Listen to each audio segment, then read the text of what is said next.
All right. How are you doing today, Bobby? I'm great. Put in a 3-hour dirt bike ride this morning, and I'm exhausted. So you've been doing a lot lately, a lot more dirt biking, a lot more wake surfing. You've joined me in my gym sessions. What has brought this? Yeah, he actually, what is it? What's the word you use? Hijacked. Bobby has hijacked my workout sessions. I just feel like I'm getting value, you know? 2 people versus 1 person. I'm throwing in the effort and let's do it to it. But what made you all of a sudden be like, I'm going to go from 0 to hero? And don't take that personally. I wasn't even thinking that, but now that you mention that, 0? Really? Yeah, I really wasn't thinking about that. Okay, but you're so kind. I know. You're so kind. Kindness, only kindness matters. As Jewel says. We sing that to ourselves when one of us is being not so kind to each other. We're like, only kindness matters. Jewel sounds way better though. Just a little. I lost my voice there at that last word. Yeah, saying kindness is a little tough for you, isn't it? Yeah. What were you asking? Oh, 0 to hero. That's right. Let me get back to that. I hit my fitness rock bottom for that moment. I said, okay, enough. Just the shift and gym, exercise, dirt biking, wake surfing. Every day got to be active, eat right, feel great, got way more energy. And so, yeah, I'm pumped. So, that's a perfect segue to our guest today. Yes. Yes. Joe Wicks. Yes. You got to start doing his workouts. Maybe I would love to, because I'll be honest, I want to hang out with Joe. Okay. So I just got done interviewing Joe, and he's in the UK. Yep. And Bobby, well, first of all, number 1, they have matching hair, but Joe has brown curls, Bobby has blonde curls. And so different. Then they start talking about F1. Mm-hmm. And so now we need Joe to come out here to Austin for F1. Dirt biking. Well, I didn't get there. But okay. Yes. He had me at dirt biking. He first had you at F1, and then he brought up dirt biking. No. Sealed the deal. So, Joe, if you're listening to this, Bobby is telling everyone that you're his new best friend. Hey, Joe. It's me. Miss you already. All right. So I really enjoyed this episode and talking to Joe because we literally had so many parallels of our childhood. Yeah. And what we went through and how fitness healed us both and how now we take that fitness platform and it's not just about the working out, but then taking that to the mental health and then helping others and just having, fitness as one tool for supporting mental health. Yep. Yeah, no, it was great. You were like 2 long-lost pen pals. I know, Joe, you're my new best friend too. We'll have a say about that. Let's see. You got to pick one. You can have 2 best friends. Okay. I mean, Joe likes to cold plunge in sauna and do yoga. That's fantastic. But 2 wheels. And he's going to Russell Brand's house.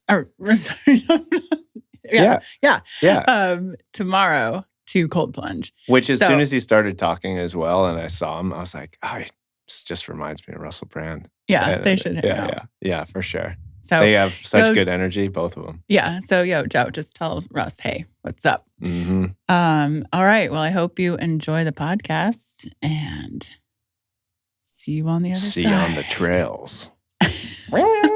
All right. And welcome to the podcast, Joe Wicks. Yay. Thank you so much for having me as a guest. I'm really excited to speak to you because you may not know this, but I've been following you for years on Instagram, like literally from the early days. So it's nice to finally get to speak to you and get to know you a little bit. Yeah, I'm excited. When I heard that, I was like, what? Joe Wicks has been following us, since 2013? So I got on there about 2013, 2014, I think, with Instagram. And I just remember just thinking, you just both had this amazing energy. And I just thought spreading a positive message around exercise and also mental health. A lot of people at that time it was all about body image, and I just think you had a nice way about you. And I was also admiring you from an entrepreneurial kind of business perspective, because I could see like you were building a brand and a community and doing those amazing like transformations that you did. So yeah, I've definitely been inspired by you girls. Thank you. And I love hearing that. And when did you get into fitness? Well, actually, we'll get into that. I know when you got into fitness because I've been stalking you. But yeah, I love Joe. So I wanted to have you on here. First off, a shout out to Megan Murphy, dear friend for over a decade, and introduced me to Joe and told me about his story too, and that he would be perfect for this podcast. And Joe, it was our growing up is so remarkably similar. And I love that you are sharing this, because I started sharing this because it opens up the floodgates to help other people, not only through fitness, but through talking about mental health. So, well, first of all, let everyone know where you're located. So, yeah, my name's Joe Wicks. I've like my name, kind of fitness name, like the Body Coach, and I'm based in the UK, so just outside of London. I grew up here, been born here, and I spent a little bit of time in LA and Santa Monica. So I met Megan in New York. She's amazing. I love her. She's a firecracker, like so much energy. And she did promise me, she said, I promise you, I'll get you on a podcast in the US, and here I am. So yeah, big up Megan. Yeah, she's the best. But yeah, so Joe is, I want to talk about first, you have been doing fitness for a very long time, but then during the pandemic is when home fitness became such a need and a necessity. And you uploaded one video and got like 900,000 people just wanting to work out at home and move their body, which was really healing, correct? Definitely. So I did a live stream, and I called it P with Joe. So it was like a 9 a.m. workout every day. I never knew how long I was going to go, doing it for, because I just thought the pandemic would be like a few weeks, but it was 18 weeks I did it every day, and kids all over the world would take part live, and it was my way of just getting people moving. I had this feeling of like that children and teenagers and families all around the world would be struggling with their mental health and like being locked in their environment. So I thought if I can get them moving and get them feeling good, and that was the intention really. And I obviously, 18 weeks later, there was 100 million views globally, which blows my mind. But that was kind of my proudest achievement to date, really. So I've never had that much impact in such a short time, but it was really something I was working towards. I've been visiting schools and doing lots of workouts with kids. So my passion was with getting young people moving, and it just happened to be during a pandemic that it's kind of all kicked off. Yeah. And I want to go back to getting young people moving, because I know that is one of the passions that you have. But maybe we go back. When did you start speaking about mental health? I think when I started out in the fitness industry, say 2012, I was obviously just fresh out of like university. I'd done a personal training qualification, and it was all about training and weight loss and getting lean. It was all about the body image. And I had a successful range of cookbooks called Lean in 15. It was like healthy recipes. And I always talked about fitness in that sense because I didn't know about mental health and I didn't have the confidence to talk about it. But as I've uncovered over the years of training with, hundreds of thousands of people that have gone through my plan and through my app, I realized that what I'm really doing is helping their mental health. And that the most important thing, the thing that brings people back, although a lot of people will always be driven by weight loss and getting lean, they want to physically transform. It's actually like a byproduct of all the other benefits, the mental health benefits. So their relationships improving, their kind of productivity at work, how they interact with their children, how much more patient they are with their kids, and their stress levels. So these are the things I started to observe. And then in the journey in that process too, also kind of went into my childhood and dug deep into kind of why I exercise. And it really stems from me being a child in a really traumatic, chaotic home life. And that drove me to exercise. So for me, like exercise has always been my therapy. I didn't realize at the time, but it's something that I believe in. I believe that the power of exercise can really transform the way we feel about ourselves. And it can be such a powerful thing if you let it into your life, essentially. Yeah. And I love that because I've felt the same way in my early 20s when I was having my breakthrough and coming out of my own situation of depression from growing up with a schizophrenic mother who was never in the house. I was like, Karena, you got to get out of this. Like, what is it? When were you happy? It's like moving your body. And so that's when I fell back in love with fitness and then wanted to share that message with others because it also, fitness is fun and you make fitness fun. Like your videos are, you don't take it too seriously. You are very engaging. And I want to go back. So fitness was your therapy and your medicine because you grew up in a house with two parents who suffered from mental health disease, a mother who had OCD and a severe eating disorder, and a father who was an addict, and we'll just throw it out there, a heroin addict and alcoholic. So you, your mom, as I went to rehab and left you at home with your addict dad, and your brother took care of you. Can you kind of explain more like what those childhood years were like for you? Yeah, I'm really open about this because I think the reason I am who I am today is because of my childhood and the kind of experience that I've had, and it's given me like a real empathy and a drive to want to help others. Like I've always been a carer from such a young age because I had to care for my mum and dad. Like my mum had severe eating disorders and she had anxiety, and so her kind of childhood trauma manifested in like, you know, extreme OCD, like cleaning the house like 4 or 5 times a day. It was really tough to be around that as a kid. And obviously my dad also with an addiction like heroin addiction is a very destructive drug. It takes him away from me. So I was going through this kind of battle between wanting to like constantly argue with my mum, and there's so much confrontation.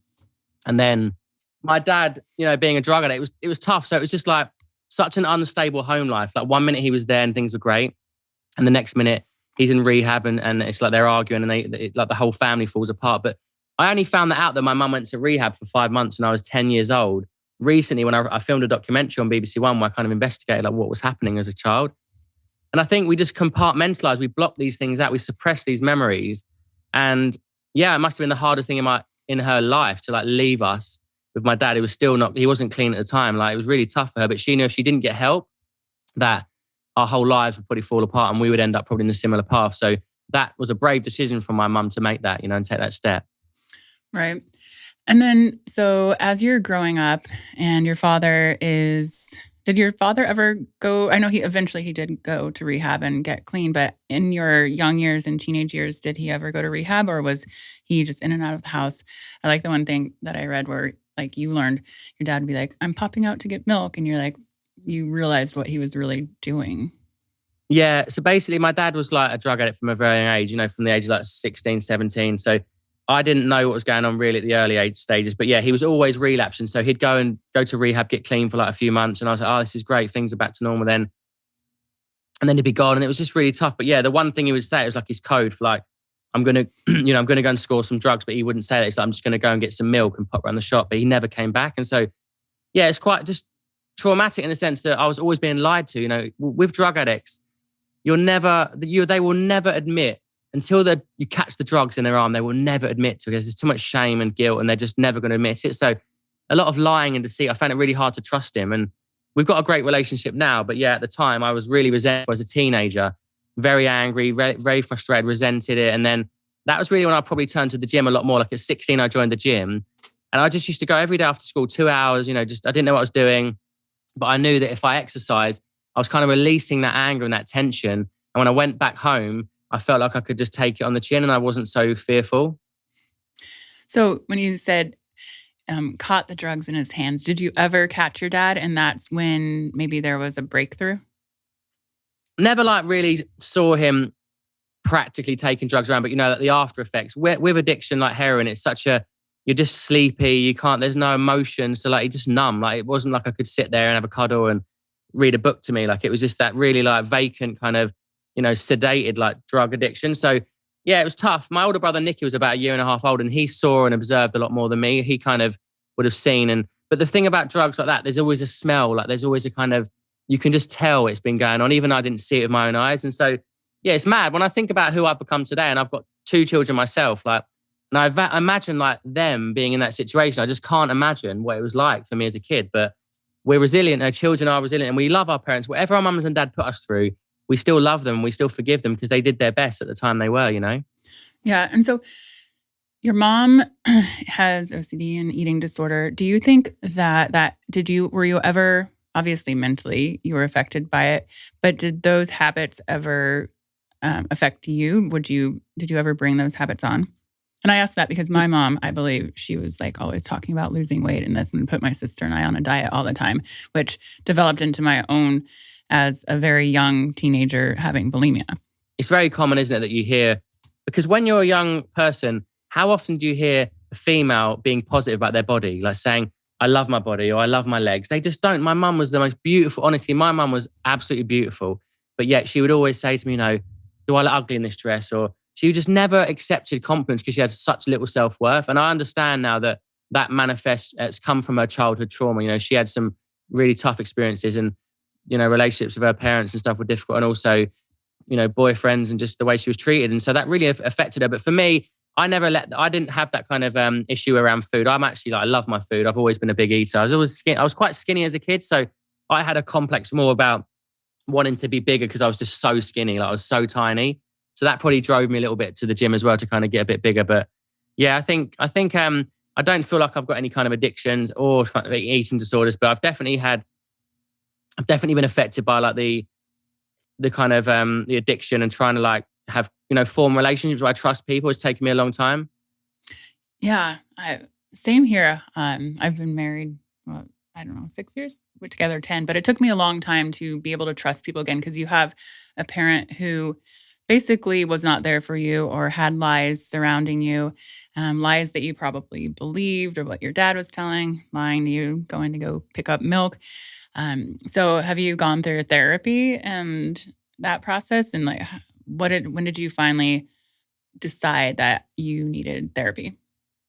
I've had the odd bit of therapy in the past, but I've always realized that for me, my energy release is through exercise. So I'm always I'm quite an open book. I'm not someone who bottles things up, but for me, exercising and pushing myself physically was just my way of releasing all of that.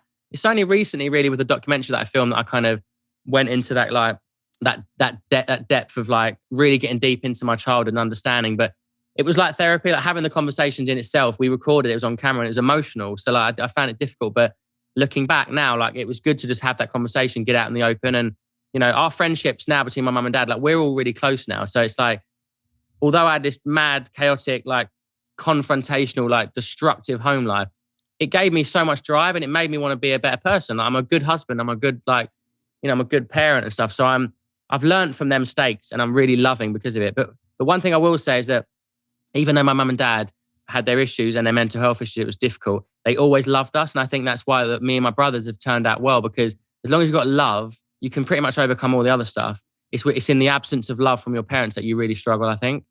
But growing up with your parents, suffering from their own mental illness, where did that leave you? And did they realize what you were going through? Because I asked that again because my mother wasn't until 4 years ago.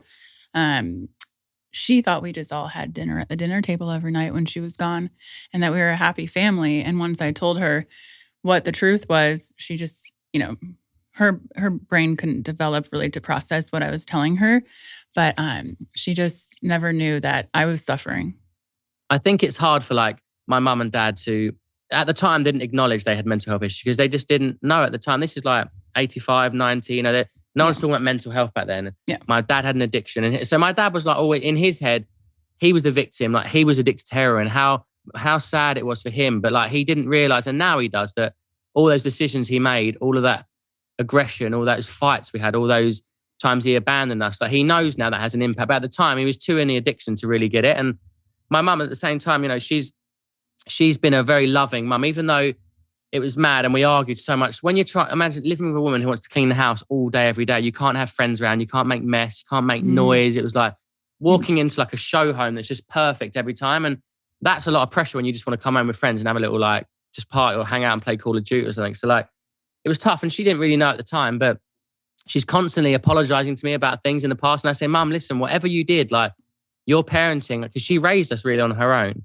it worked out. Don't be hard on yourself because you set boundaries. She set boundaries and we respected her. And because of that, we turned out okay. Yeah. And then, so with your dad, usually with addiction, there's obviously the genetics, but sometimes it's an overlaying thing with coping for a mental health condition. Did he suffer or did you have genetics where there's mental health conditions, depression, bipolar, anything like that in your family?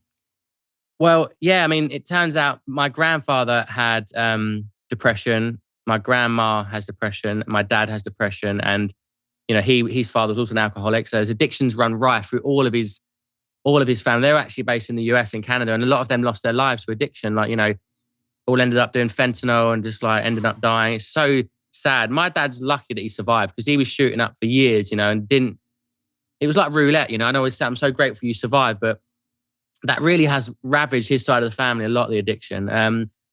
But yeah, like it's sad, isn't it? Because it's one of those things that you don't really, unless you get help early on, it can hold you for life. Like not many people get clean, especially a drug like that. So yeah, it's he's in NA. Like I think NA obviously saved him really because that gave him a structure and it gave him a community to kind of to stay sober and stay off the drugs. But he's relapsed all through my life, but at the moment he's clean and things are good. So yeah, it's up and down with addiction. Yeah.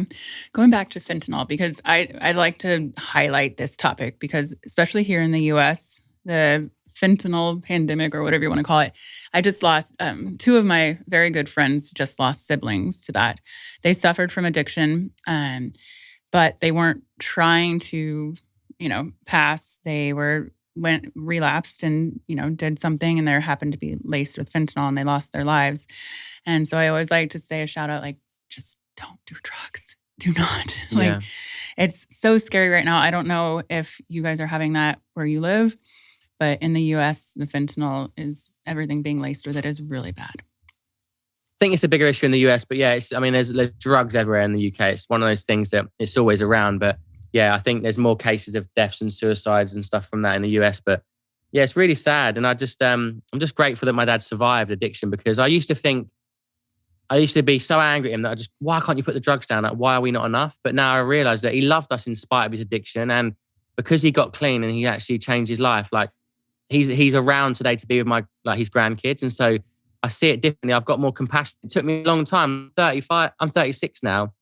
But at the time when you're 18, 19, like you're angry. You can't process those emotions. You don't have compassion for an addict. You just want to push them away as far as you can because you can't have them around. It's too hurtful.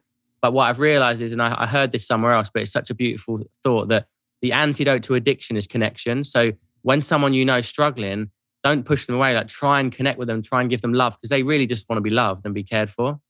Yeah.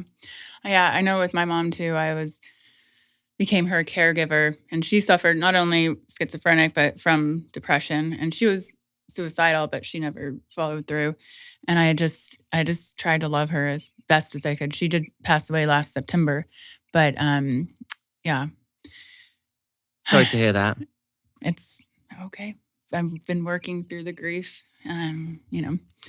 but so depression runs in your family.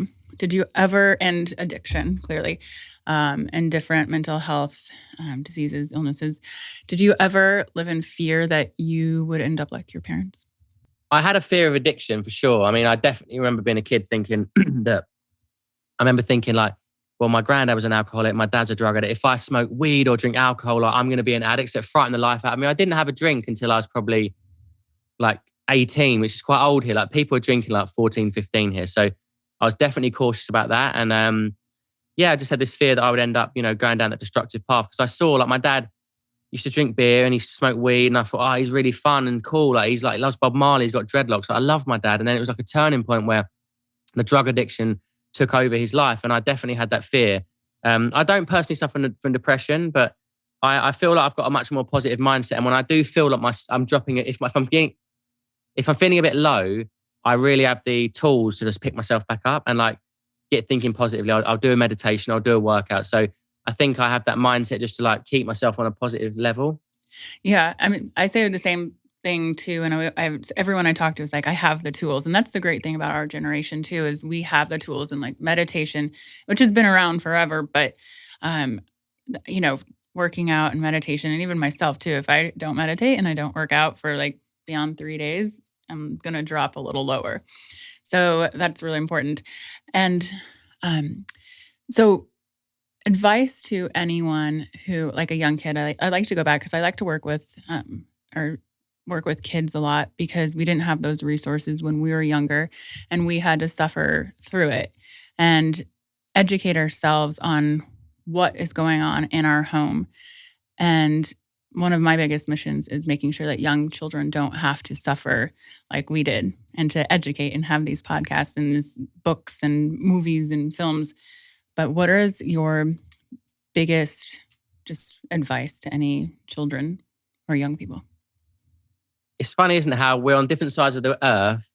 We've had quite a similar like experience of parenting and childhood, and we have the same love for helping other people. Like I'm the same. I'm obsessed. Every day I just want to get kids moving. I visit schools. Like I travel all over the UK. I did a documentary on mental health, like specifically parental mental health. And every day I'm thinking about young people's mental health because I can just see the crisis that we're in the middle of.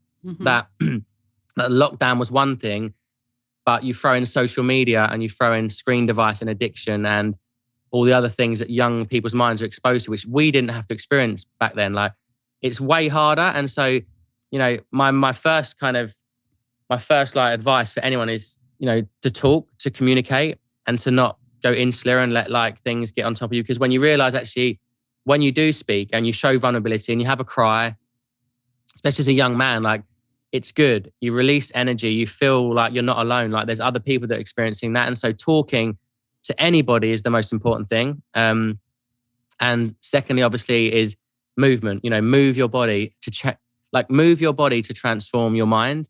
And that could be on the most simplest of levels. It doesn't have to be a really high intensity workout or a gym or an intimidating environment. It can be going for a walk in nature or going for a bike ride. These things, all movement is good for you. So I really promote that in young people because it's so apparent that children are struggling and confidence, self-esteem, body image dysmorphia, eating disorders, like kids as young as 8 years old. I've been speaking to parents that they've got anxiety so bad they can't go to school. Imagine being an 8-year-old kid, you can't go into school because you've got physical anxiety that's making you sick. And so I think education is so important around to parents and also to schools to really get everyone on the same page. I think is so important.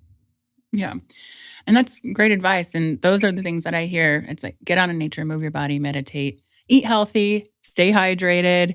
All of those will really help with your mental health. And so this is the basics. Yeah. So I get a lot of questions. Bobby and I do not have children, and it's by choice because I had a severely mentally ill mother for my entire life and for 30 years of my life. I'm 41 now. And we made the choice just because it was very traumatic and I'm still working through the trauma. And I have that fear of, well, if we have a child, would it skip a generation? My sister is mentally healthy. I'm mentally healthy. And so it's like, I don't know if I could handle it again. So you have 2 kids, maybe one on the way, I think. Yeah, good research. Yeah, I've got one in the oven. I've got a little girl called Indy and a little boy called Marley in America. I call him Marley, but in America it's Marley. So Indy and Marley, and I've got a new baby coming. Yeah, I love being a parent. Yeah. Does it ever scare? Like, what are your thoughts on that? And if your children had any signs of depression or addiction, do you ever think about that?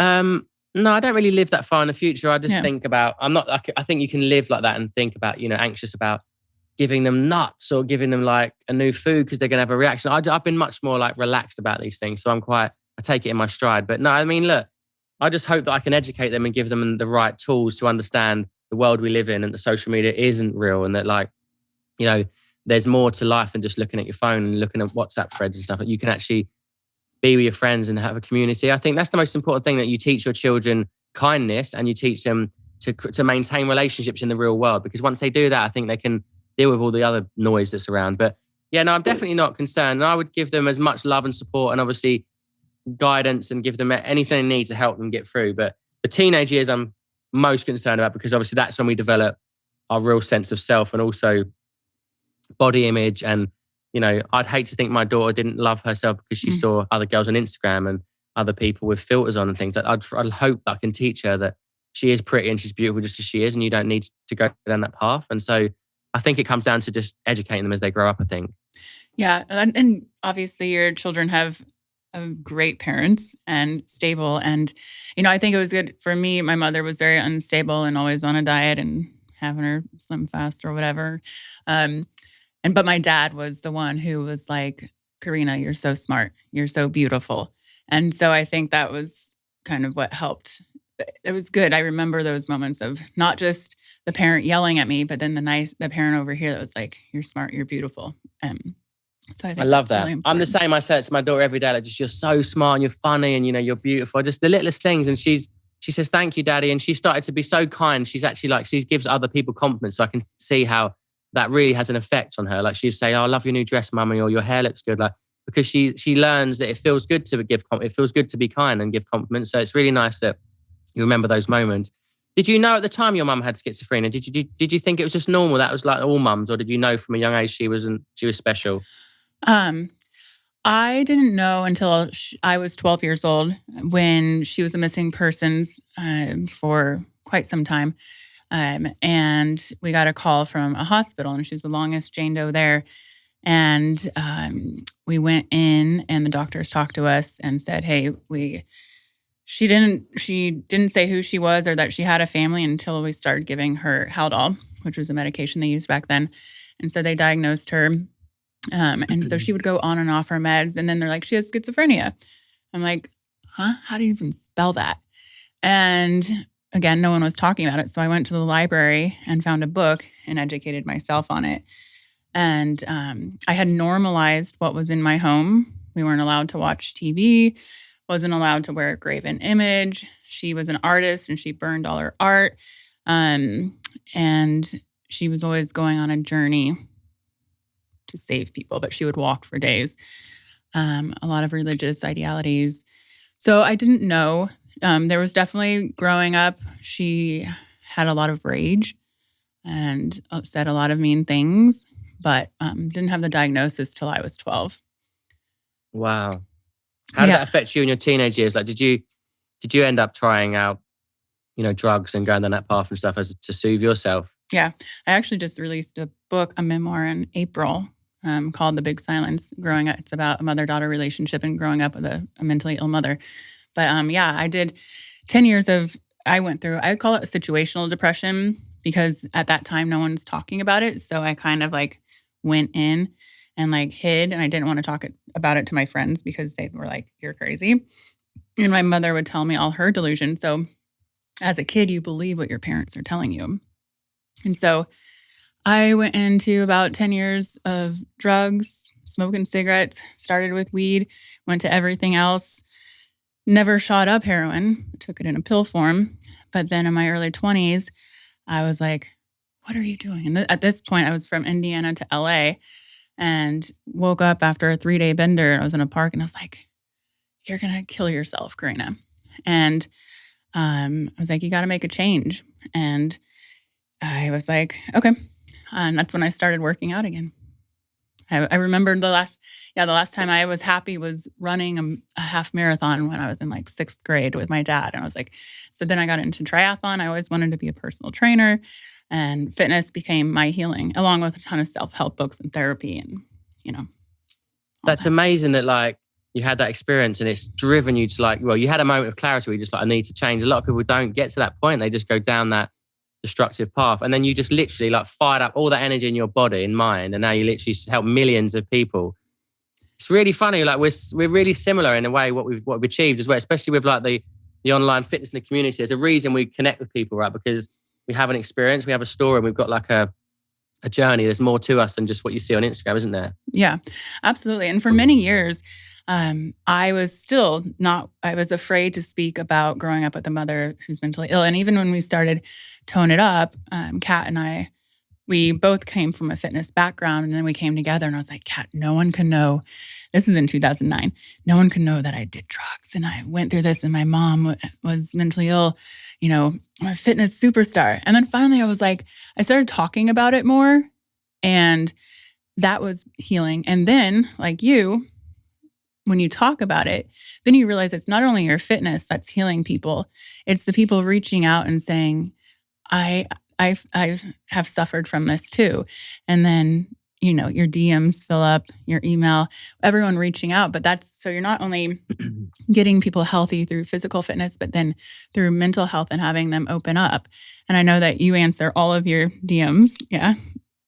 And yeah, well, I can see already like you're similar in the sense that probably a lot of your self-worth and your success is linked to how many people you help. So for me, like when I get the DMs and I see the actual impact, it gives me so much joy. Like it really gives me the energy I need to keep going, because there's days when I'm not in the mood to do stories. I don't want to film workouts. I don't want to do a live on the app, but I just know like the people it's going to impact. So I think if I disconnect from that and I just have a social media community manager like doing that, and it's just YouTube views and it's just like, numbers on the screen, I lose motivation really quickly. So I still spend a lot of time. I've got my screen time down, but I'm still, I just flag all the most emotional, sensitive, like important ones. And I just spend like a few hours a day just going through them. And that for me, like that's success to me. Like that is it. Like the impact is what I need. And so, yeah. Do you find the same? Do you find that you still want to keep in touch with that community? You don't want to just pass it off to someone else? Oh no, I'm in my DMs. It's me. And I definitely respond, especially to the ones in regards to mental health. And I was just, before I jumped on here, I was on the phone with Karena and telling her that I was doing this podcast with you. And she was just talking and was talking about the big silence. I was like, I'm so motivated though, because when I get a DM that says, I wanted to take my life last night, and then I listened to a podcast, or I called, we have a crisis text line. You text HERO to 741-741 for 24/7 counselors. And I was like, that's why I do it, like saving people and help, not That's saving, amazing. but just like, that is my motivation. And like you, sometimes I don't want to go live, but then when I do, I'm like, this is great, but I make sure, like over the years, it's transitioned from certain types of workouts to now I'm very much just like yoga and meditation that I'd love to do. But that's amazing. So you've launched a book, and off the back of the book, you've also got like a helpline that helps people that are kind of struggling with their mental health as well, like a text, and there's people at the other end of the line. Well, the big silence is the podcast, the book, and we have a nonprofit organization. So that is amazing. You're doing exactly what I really want to do. That I really want to set up a foundation just to give back. And so I do a lot of fundraising, a lot of charity work, but I donate always to like BBC Children in Need or these big kind of Save the Children charities. But I'd love to have my own foundation and to something I really care about. Yeah, it's something we're going to do in the future, I think. That's amazing. Well, you can do it. So how has fitness changed for you? Have you had ebbs and flows of what you love doing, what you don't, or how it changes? Yeah, I used to be really into I used to love endurance stuff. So I'd do like, marathons and half marathons. I love long sort of training. Then I got into like the shorter hit stuff. But I think nowadays it's a combination of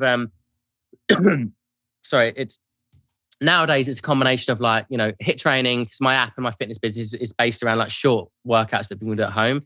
But I also love, body weight stuff. So, like calisthenic stuff. And I've got into doing a bit more yoga mobility stuff because I was injured. So I've had to kind of really start treating that more seriously and take time with that. But yeah, I go in and out of phases. I have really I just see what I'm in the mood. I don't have a strict routine. I just, whatever I'm in the mood for. If I wake up, like I jump on, I've got a Peloton, I've got, a row machine, I've got a gym at home. So it just depends what I'm in the mood for really. But I really got into more the mindfulness stuff. I'm doing like ice baths and meditation. So I've gone into the extreme heat, the cold. I'm doing TM meditation. Have you heard of the transcendental meditation? First of all, we're like the same person, but in different countries. I used to be endurance, did triathlons. Will never find me doing a half Ironman again. But yeah, I have done TM and taken classes on that. But then I trained under Deepak Chopra for with meditation there. Got the ice bath and the infrared sauna at home. Those are like so therapeutic. Like if you're ever in a bad mood, just jump in that ice bath. Or like you're stressed out. Sometimes to my husband, like when my mom was in almost in hospice, and at night I was just like crying, I would be like, "Will you just go sit in the ice bath with me?" And it just and you did it together. We have, yeah. He doesn't like it all the time, but so how long do you do in there on average? So I do like between sort of 2 and 4 minutes. I do round sort of thing. Do you do like longer times or just short little bursts? If I'm going back and forth between sauna and plunge, it's like 10, 15 in the sauna, 3 minutes in the plunge. And back and forth like 3 rounds. So I have stayed up to 20 minutes in the plunge once.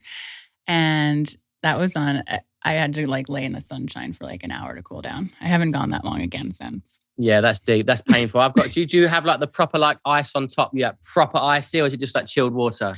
It's by a company called The Plunge.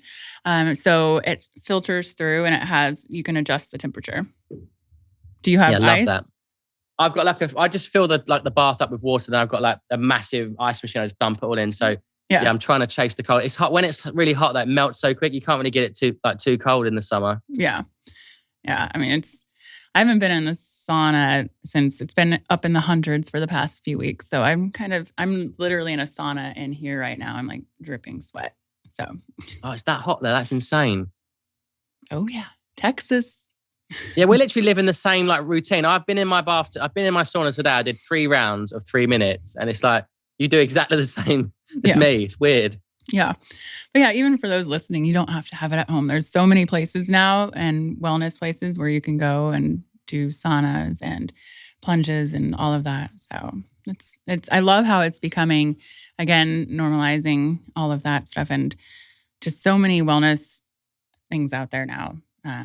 It's great. What is something like new? What's the newest trend, do you think, on the wellness spectrum? I'd say it is probably that. At the moment, there's a bit of a buzz around, Wim Hof and the ice baths and things. I'm actually going. Do you know Russell Brand, the comedian, like the actor Russell Brand? Mm-hmm. Yeah. So he got me into meditation. He recommended the David Lynch Foundation, so I did the TM with them in London. And I'm actually going to his house in the morning to do an ice bath and a bit of meditation. So these are things like when you've got people in the media that are talking about ice baths, and there's a show on at the moment in the UK with like celebrities and Wim Hof doing like ice bath challenges and things. So I think the more people that talk about that, people are kind of curious as to sort of give it a go. And they're also doing like, not so much ice baths, but like cold showers and things. So I'd say cold showers and meditation is something that people are really turning to because their minds are just like overworked, I think. It's helping a lot of people. Yeah. I mean, in this society, we are very overworked and overstimulated. So this all helps and everybody's looking for something to help them heal. I feel like there's, especially the past 2.5 years, a lot that we need to work through and even easing back into society. You guys are fully open there, right? We are, but things are like still down, like events, people are still struggling to sort of, not everyone's out, like there's people that are out, but I think there's still a lot of people that are struggling to get back into crowds and environments like that, like fitness events and whatnot. So I think it's still going to take a bit of time, but yeah, we're making progress. People are like getting back to their lives, I think. Yeah.